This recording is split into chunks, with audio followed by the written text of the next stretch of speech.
శాంత మహాంతః నివసంతి సంతః. ప్రపంచమంతా ఎదురుగుండా ఒక్క ముద్దగా వచ్చిన, తన దగ్గర ఏమీ లేకపోయినా తను అన్నీ కలిగున్నటువంటి స్థితిని పొందున్నటువంటి వాడే శాంత చిత్తుడై ఉంటాడు.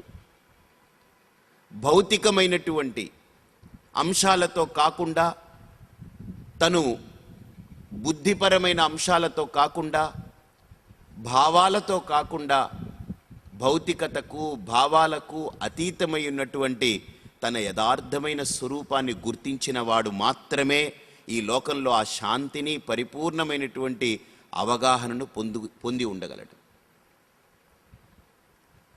ఆ గురువు గురించి చెప్తూ ఆయన అంటారు, శాంత మహాంతః నివసంతి సంతః వసంత వల్లోక హితం చరంతః.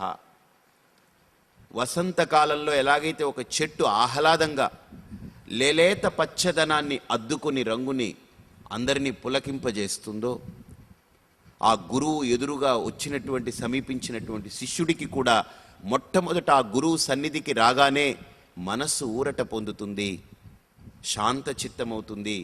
అలజడి ఉండదు, గడిబిడి ఉండదు, భయం ఉండదు, భీతి ఉండదు.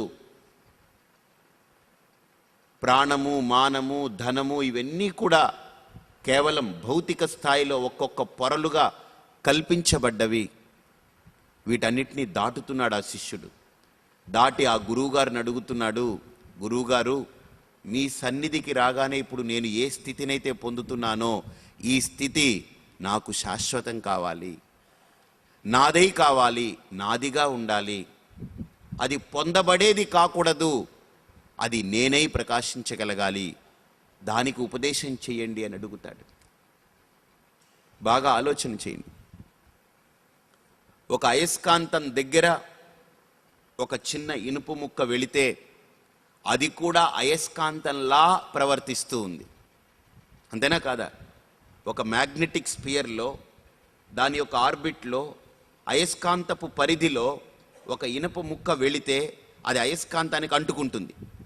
అంటుకున్నటువంటి ఇనుప ముక్క కూడా ఇంకొక ఇనుప ముక్కని అంటించుకునే దానికి శక్తిని పొంది ఉంటుంది. కానీ గుర్తుపెట్టుకోండి, కానీ ఆ ఇనుప ముక్క అయస్కాంతం ఎప్పుడూ కాలేదు. అయస్కాంతం నుండి విడిపోతే మళ్ళీ అది తుప్పు పట్టిన ఇనుప ముక్కే. అలాగే ఒక గురువు సన్నిధికి వెళితే, ఏ గురువైతే సత్యాన్ని గుర్తించాడో, ఏ గురువైతే శాంత చిత్తుడై ఉన్నాడో, ఏ గురువైతే వాస్తవికతకు కళ్ళు తెరుచుకున్నాడో, ఆ గురువు సన్నిధికి మనం చేరుకున్నప్పుడు మనలో కూడా అయస్కాంతాన్ని అంటిపెట్టుకున్న ఇనుప తుప్పు, ఇనుప ముక్క ఎలాగైతే అయస్కాంతంలా ప్రవర్తిస్తుందో, మనకు కూడా ఆయన లాంటి క్వాలిటీస్ వచ్చినట్లుగానే అయిపోతాయి. మనం కూడా అలా అయిపోయామనే అనుకుంటాం. కానీ ఆయన ఒక పండో, పుష్పమో, పత్రమో చేతిలో పెట్టి నాయన మళ్ళీ కలుస్తాము అన్న తర్వాత మనం అది తీసుకుని లేచి బయటకు వచ్చి చెప్పులు తొడుక్కునేటప్పటికే మొదలవుతుంది మన వికారాలన్నీ, మన యథార్థం బయటపడుతుంది. మళ్ళీ వెంటనే వాడిని చూస్తాం, మనలో రాగద్వేషాలు పుడతాయి. దాన్ని చూస్తాం, ఇది నా దగ్గర ఉంటే బాగుండేమో అనేటువంటి వాంఛ మొదలవుతుంది. లేకపోతే దీన్ని చూస్తాం, చాలా బాగుంది, ఇది నాకే చెందాలనేటువంటి అత్యాశ మొదలవుతుంది. ఇక ఒకటి కాదు. అంటే శాంత చిత్తత అంటే గుర్తుపెట్టుకోండి, ప్రపంచంలో ఏది కూడా తనని చెలింప చేయలేనటువంటి నిశ్చలమైనటువంటి స్థితినే శాంతము అని అంటుంది శాస్త్రం. ఆ స్థితికి బ్రహ్మ సత్యం జగన్మిథ్యా జీవో బ్రహ్మైవ నాపరః అని వేదాంత శాస్త్రం చెప్పింది. అంటే మీ దగ్గర ఏ వస్తువైనా ఉండనివ్వండి, అది ఇక్కడ కూర్చున్న వాళ్ళందరినీ ఆకర్షిస్తుంది అనుకుంటాం.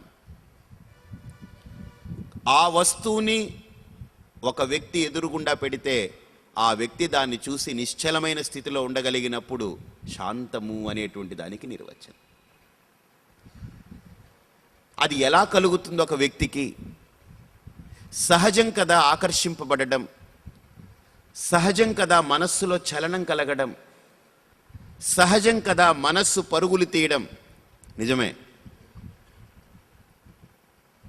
అందుకనే భగవద్గీతలో కూడా ఒక మాట అంటారు, అశాంతస్య కుతసుఖం అని. త్యాగరాజస్వామి కూడా శాంతము లేక సౌఖ్యము లేదు, శాంతము లేక సౌఖ్యము లేదు, దాంతులకైన వేదాంతులకైనా అన్నారు.